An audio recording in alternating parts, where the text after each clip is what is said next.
Dans l'atelier débat auquel j'ai participé, nous avons pu montrer tous les avantages, mais aussi toutes les limites de l'ouverture des données de valeur foncière. Elles sont très pratiques et très adaptées tout de suite pour donner l'information sur le marché du logement ancien, le prix des appartements, le prix des maisons.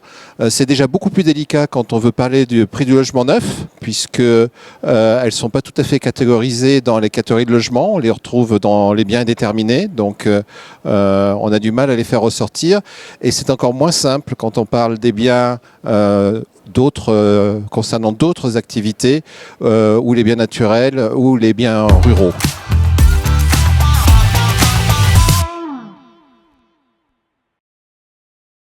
Alors, dans mon quotidien, j'ai un quotidien de bureau d'études. Donc, j'observe les prix de l'immobilier, du logement neuf partout en France pour le compte des promoteurs, des bailleurs, des collectivités, des aménageurs. Je fais aussi le positionnement de leurs projets en termes leurs projets futurs, estimer le prix futur du logement et donc la valeur foncière qui est afférente à ce prix. C'est là-dessus que se positionne un développeur immobilier finalement. À quel prix je vais vendre demain? Et donc, par voie de conséquence, à quel prix je dois acheter mon foncier. Donc, quel est le lien entre la valeur du foncier et la valeur du prix de sortie du bien que je vais mettre sur le marché.